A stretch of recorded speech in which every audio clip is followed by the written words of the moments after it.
Olá, queridos irmãos e queridas irmãs em Cristo. Hoje eu quis trazer um tema sobre o chamado para a missão.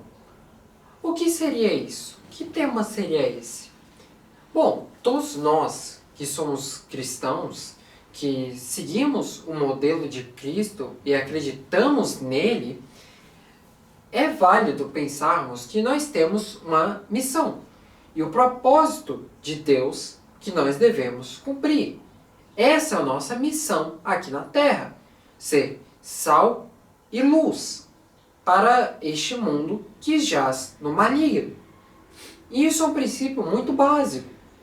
Porém, existem pessoas que não querem ir para esta missão. Claro, existem motivos válidos.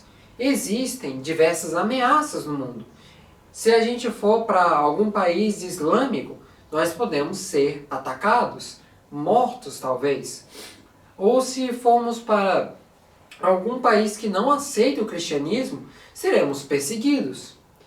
E existem várias razões, várias incógnitas e variantes para a motivação de cada um.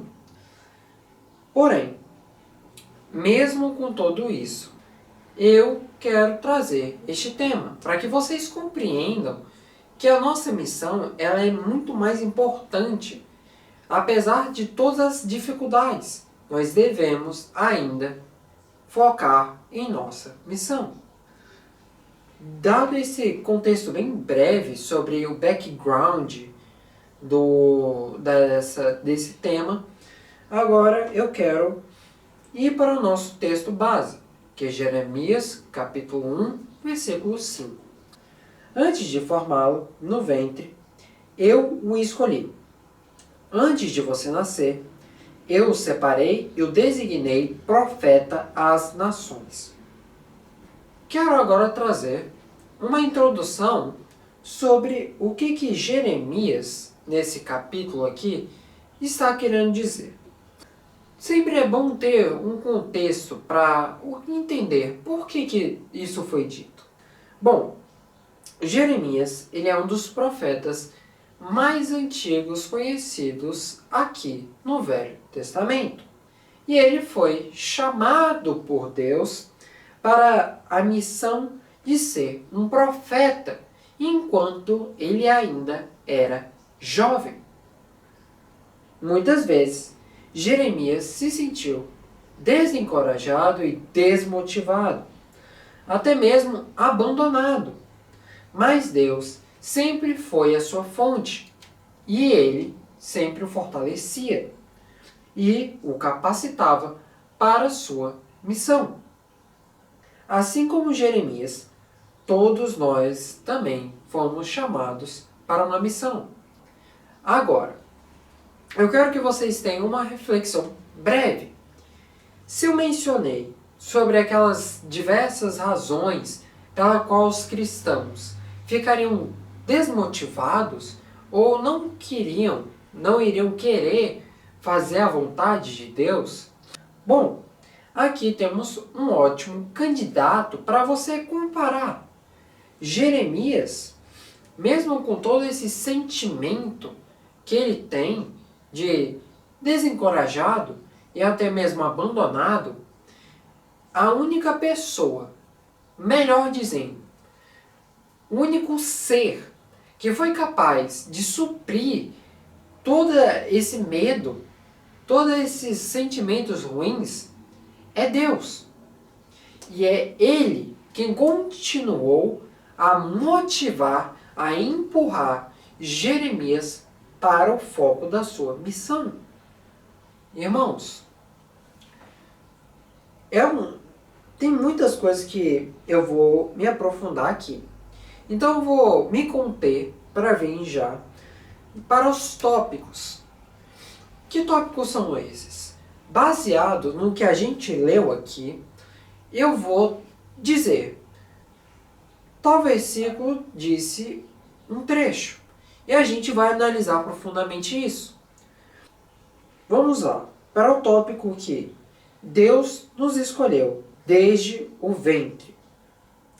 Assim como Jeremias, Deus já nos escolheu desde o ventre, quando cada um de nós estava apenas um feto, uma coisinha pequenininha na barriga da mãe. Logo lá, Deus já viu você e Ele já tinha lhe escolhido para a sua missão. Ele nos criou com um propósito específico. E isso tem que ficar claro para todos nós. Tem que estar na mente. Porque Ele nos deu dons e talentos para cumprir essa missão. Irmãos, para o segundo ponto, já que eu falei sobre Deus ter nos escolhido desde o ventre, agora temos o chamado de Deus é para todos. Esse é o nosso segundo tópico, que vem debaixo dessa primeira análise, dessa primeira colocação que eu fiz. Quando eu falo sobre esse segundo tópico, o chamado de Deus é para todos, significa que ele não é exclusivo para os líderes religiosos. O que isso quer dizer? Não é exclusivo para um diácono, não é exclusivo para um pastor, não é exclusivo para aquelas pessoas que estão como em alguma função, em algum papel dentro da igreja. Não é só para aquelas pessoas. Se eu, Edward, sou apenas um cristão comum, eu tenho o direito e eu tenho a prioridade, a obrigação de propagar o Evangelho de Cristo. Sendo eu diácono, um ajudante, um membro da igreja, ou até mesmo um pastor, eu tenho que fazer isso. É obrigatório. É assim que eu aceitei a Cristo. Desde que eu estava no ventre, eu já estou com essa missão. Não é uma exclusividade. Eu só vou fazer isso só porque eu sou pastor. Não. É para todos os cristãos. A missão não é para o seu pastor. É para você. Lembre-se novamente. A salvação, ela é individual. Ou seja, não é porque o seu pastor fez alguma coisa que você vai receber também junto. Não. Separado. Ele faz o dele, você faz o seu. Ou seja, se ele ministrou a palavra de Deus, ponto para ele. Se você não fez, não, você está com menos um ponto. Ok? Vamos lá. Continuando sobre esse tópico. Quando a gente analisa lá em Mateus capítulo 28, nos versículos 19 ao 20, fica para vocês, se vocês quiserem ler, mas eu vou fazer um resumo aqui. Que ele vai chamar todos os filhos para a missão de fazer discípulos e propagar o Evangelho. Se vocês quiserem, eu já fiz o convite, vão lá para Mateus, capítulo 28, versículo 19 até o 20. Isso é uma coisa básica que um cristão pode fazer. Sair propagando as boas novas para qualquer pessoa que tem no mundo. E aí você vai fazendo discípulos. Aquelas pessoas que vão ter uma afinidade maior e elas vão querer chegar mais junto de você e, eu quero ouvir mais de você. E não são todas as pessoas que vão querer. E tá tudo bem. O livre-arbítrio existe para isso. Cada um tem a sua escolha. Enfim, continuando, cada um de nós pode fazer a diferença nas nossas esferas, nas nossas bolhas de influência. O que eu quero dizer com isso? Eu, Edward, estou na escola. Eu, Edward, estou no trabalho. Eu, Edward, estou na casa de um amigo. Todos esses lugares são uma das esferas que eu posso estar. O que isso significa? Eu, Edward, não estou restringido a pregar apenas numa rua. Eu não estou restrito a pregar apenas numa igreja. Ou para vocês, nessa câmera. Para vocês que estão vendo em qualquer lugar, qualquer plataforma que seja. Eu não estou restrito para isso. O que isso também significa é que eu não estou restrito a pregar para pessoas aleatórias. Eu posso chegar aqui, meu pai pode estar lá. Vamos supor que meu pai não seja cristão. Eu posso dialogar com ele, oferecer a palavra de Cristo para ele. O meu amigo, ele não acredita em Deus. Eu posso oferecer a palavra de Deus para ele. Na escola, no trabalho, tem alguém ali que não acredita em Deus. Eu posso apresentar a palavra de Deus em uma dessas esferas de influência que temos. Ou seja num trabalho, numa escola, numa comunidade, qualquer lugar. Nós devemos continuar compartilhando o amor de Cristo e vivendo de acordo com seus ensinamentos. Eu vou deixar como dever de casa para vocês. Filipenses capítulo 2, versículos 14 até o 16. Vocês vão ver que isso que eu disse reflete bem nisso. Fica como atividade de casa para vocês. Para o nosso terceiro tópico, nós temos que a missão pode ser difícil. Lembram quando eu falei que se eu for para algum país islâmico ou algum país que não aceita o cristianismo, eu posso ser perseguido? É aqui que entra. A missão, ela é dura, ela pode ser difícil. Assim como Jeremias, a missão que Deus nos confiou pode ser difícil e desafiadora. Sim, mas o que eu quero trazer sobre isso não é sobre a dificuldade da missão. Isso é apenas um detalhe pequeno, porque nós não estamos sozinhos. Deus promete estar conosco e fortalecer a nós, cristãos, para cumprir a sua missão. Se formos para João, capítulo 16, versículo 33, veremos o seguinte: Tenho-vos dito isso, para que em mim tenhais paz. No mundo tereis aflições, mas tende bom ânimo. Eu venci o mundo. O que isso quer dizer? Eu estou sendo perseguido, seja por qualquer grupo. Eu tenho um Deus que é acima de todas essas pessoas. Ou seja, eu tenho para que temer? Uma pergunta melhor. Vale eu perder a minha vida atual para obter algo melhor no céu, junto ao ser que permitiu a minha existência? Fica uma boa reflexão aí para você que é cristão.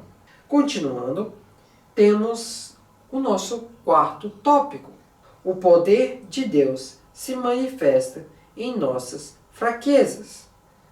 Jeremias, durante essa sua jornada, ele se sentiu inseguro, desmotivado, desencorajado, e isso é normal.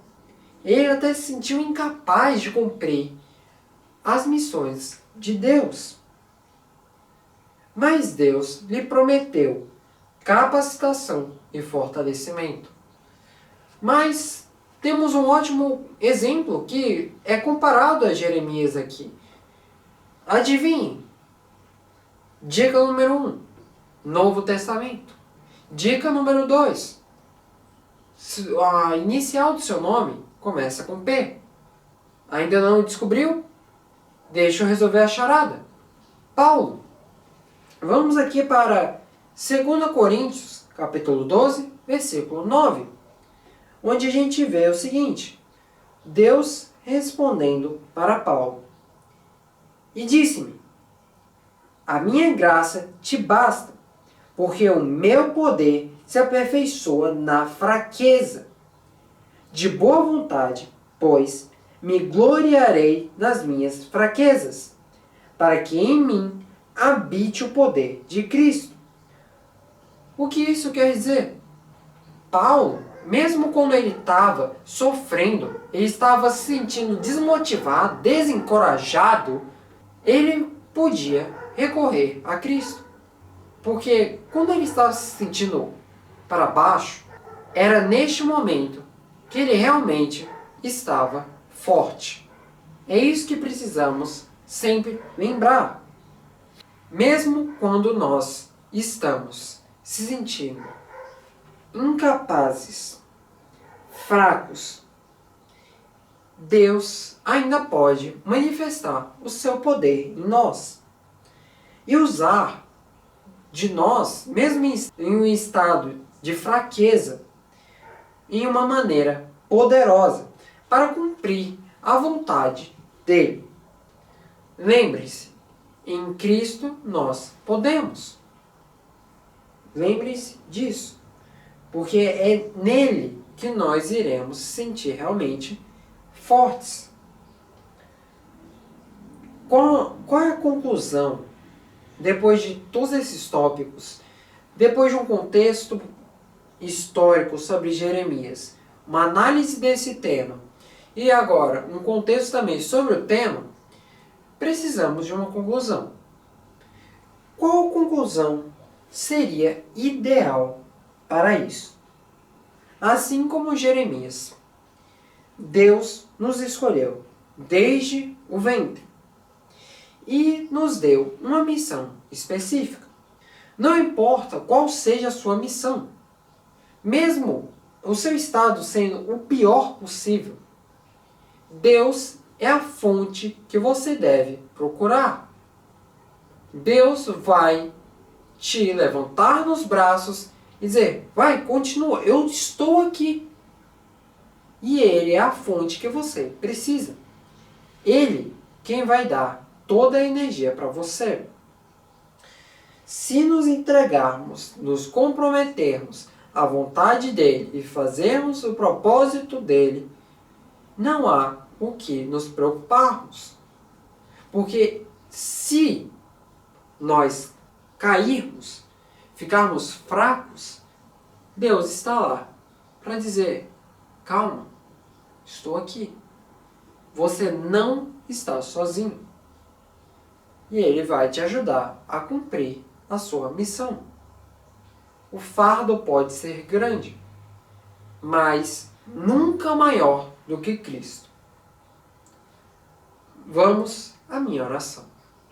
Olá, Senhor, meu Deus, meu Pai Celestial, que você possa, Senhor, ajudar os nossos caros irmãos, Senhor, que têm dificuldades, pois, sim, existem dificuldades nesse meio cristão e quando nós estamos em missões, sempre teremos complicações, mas que você possa fazer com que eles tenham a mentalidade correta, que eles olhem para Cristo e que com todos esses problemas eles possam mirar naquele que é responsável por entregar a missão e por levantá-los quando eles caírem.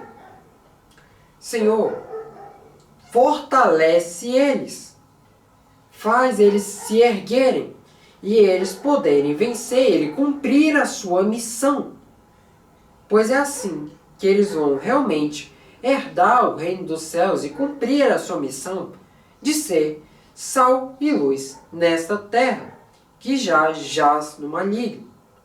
Assim, Senhor, dá comprometimento e vontade de prosseguir, porque você está com eles.